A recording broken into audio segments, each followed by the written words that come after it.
Avant même que s'engagent ces travaux sur la route de l'art contemporain, j'avais engagé des recherches sur les chemins de Compostelle. Et cela m'avait amené à me déplacer notamment en Italie pour retrouver la liaison entre le Piémont et cet itinéraire qui nous amène jusqu'à Santiago. Par conséquent, c'est l'itinérance fondamentalement, qui est pour moi l'intérêt de ce projet de la route de l'art contemporain. Cette itinérance, elle doit faire que des gens passionnés d'histoire, passionnés de culture, passionnés de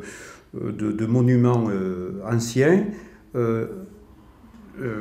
fassent ce chemin, fassent cet itinéraire, et passe donc chez nous, et je l'espère, ait l'occasion de s'y arrêter, de faire fonctionner nos commerces. Quelque part, il y a forcément une petite motivation économique, et donc fasse vivre notre espace. Cette œuvre d'abord s'inscrit dans une certaine continuité,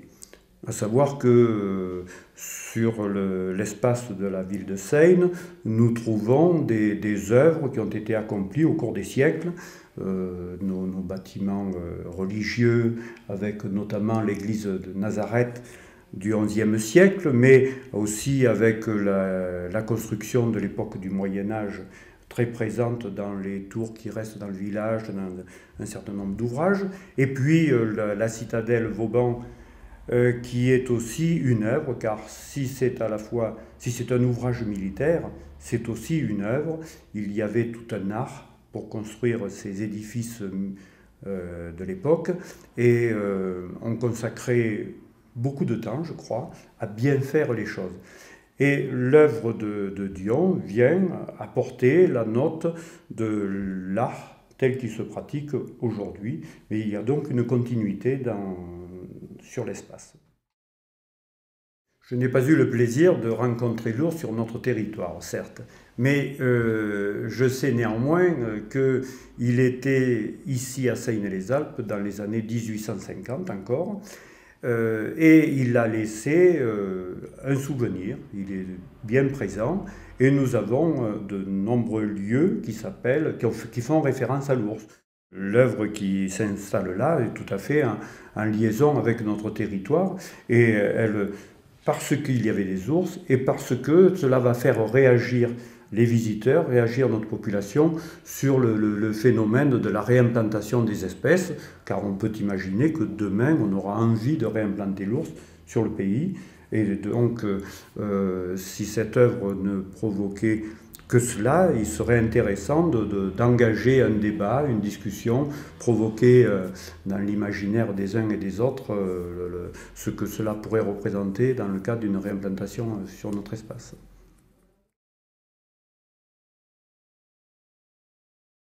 La spécificité du projet Viapac, pour moi, c'est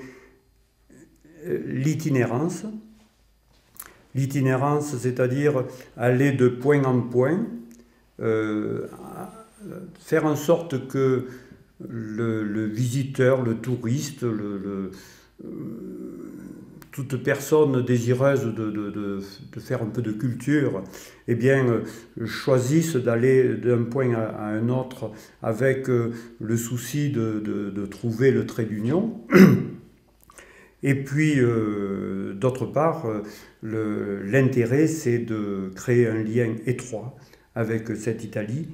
que je connais bien, je le disais tout à l'heure, mais qui est pour nous un réservoir, une potentialité très forte en touristes, en visiteurs, et par conséquent, comment dirais-je, tout un pays qui pourrait venir apporter chez nous des retombées économiques, et en même temps, sur le plan culturel, quelque chose de très intéressant, car l'Italie avec laquelle on va échanger, qui est quelque part le Piémont, est très proche de nous. Nous avons une culture